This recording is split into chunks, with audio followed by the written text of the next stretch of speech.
it has most definitely been a day for generators. So my power is out on my house. 4th of July, right? Come home, no power. And I just actually bought this earlier today. Well, not that I forgot to pay my bill, it's that, well, life happens and we're probably dealing with something happened upstream. So I'm gonna mess with this and I'm gonna see what I gotta do to get her started. Okay, so here we are. Got the case off on this side, or the panel off. And it looks a little like that. There's just 2 screws on this particular one. There's the padding, absorbs all the noise. Okay, so this particular model comes with a battery to start, so you can optional pull it or you can hit the start. And so from the factory, they do not plug these in because it'll drain the battery over the time while it's shipping and sitting on the shelf for you to buy.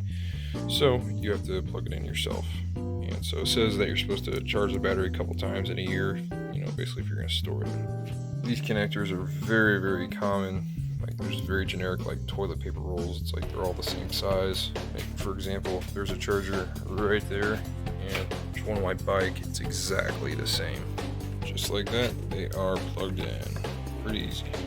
Mind you, my whole house is in the dark because I'm without power, but I did not buy this because of my house without power. Like I said, I bought this for my boat, so this is different. But I am going to try to mess with this and try to get this thing going.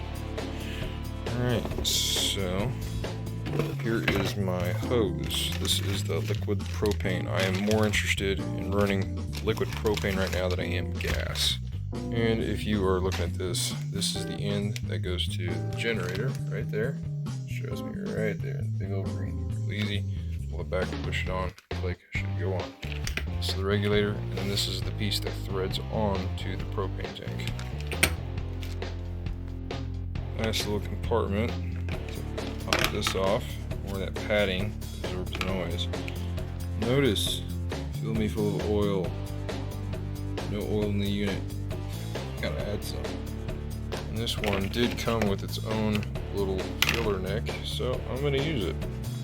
Oh, that fits on angular perfectly. Okay, 10W30. Wow. Doesn't really look like it's American Petroleum certified. Whatever. Alright, there we go. She is filled up. Yay. So I want to talk about the exhaust on this. I had actually just ordered a kit off of Amazon, I think $52 with tax or something like that. And like usually goes like that. These are just dampeners to get rid of the popping from the engine, so it muffles it. That's how it's designed. And I'll try to insert a screenshot of what exactly I ordered, but that way, so it'll come out to like right here, and then I'll have like a flex pipe that's metal, and it'll go through the whole of the boat, or basically it's like a bulkhead or seacock, whatever you want to call it, where it's just a pass through the wall so the exhaust can exit. So this isn't going to work for my boat, so that's why I had to buy that extra muffler thing.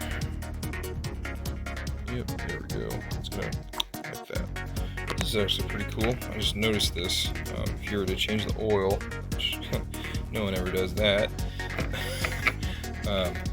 pretty self-explanatory.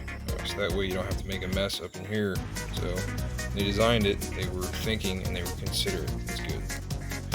Alright, so this is your plain Jane receptacle, 20 amps. If you overload it, it will pop this fuse out. You gotta poke it to reset it. Same thing as this 30. This is a typical RV 30 amp, 120. Okay, this whole system's 120. See right there? Right there.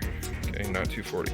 So if you overload it, you gotta poke that. Overload that, you gotta poke that to reset it. And then these two down here, this is your link if you want to do a parallel generator to double our power or whatever, or add to it. So yeah. And then this is, well, typical anything. I don't think I really need to explain that. You know, your computer, your cell phone, anything like that. So this is pretty important. Notice that for 5 hours of runtime, breaking period, do not run the machine more than 50% running watt capacity. Basically, you gotta let the stuff break in. So 5 hours after that, change the oil.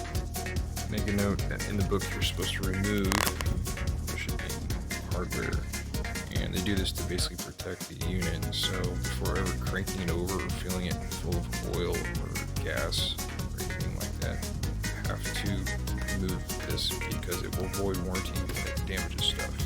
Yeah. Disconnect all loads. Never start a generator with it plugged in to loads. So important. Yeah, it's very hard on the starter. So hard on engine too.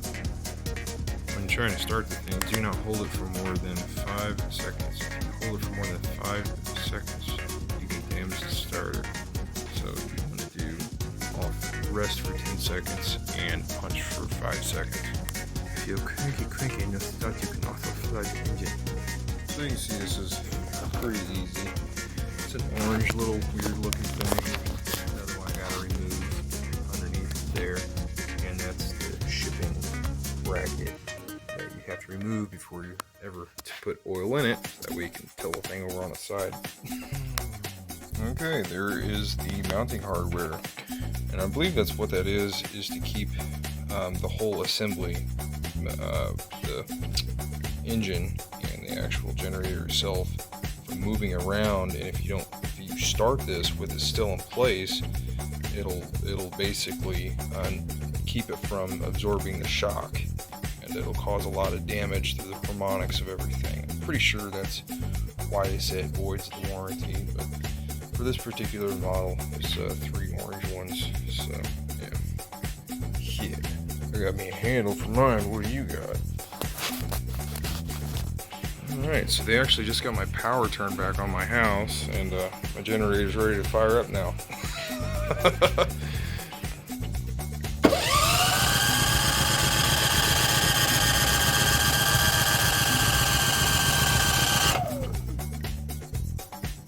What's going on?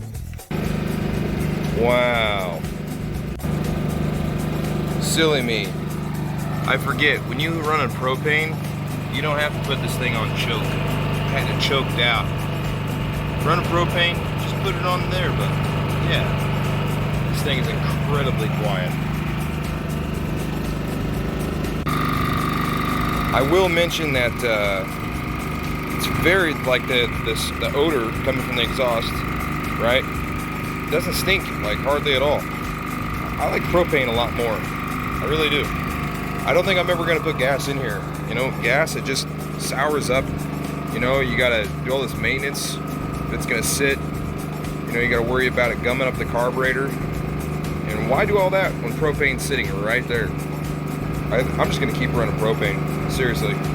So I've let it run for about a half hour. I still have 4.5 hours to go for break-in. So I shouldn't go over 50% max load. So yeah. So 4,000, 4,500, you know, max load. Shouldn't do any more than 2,000 watts for the next 4.5 hours. So yeah, I'm gonna go ahead and kill it. And I was also kind of concerned about the airflow on this thing, but she's putting out air down there. Yeah, good stuff.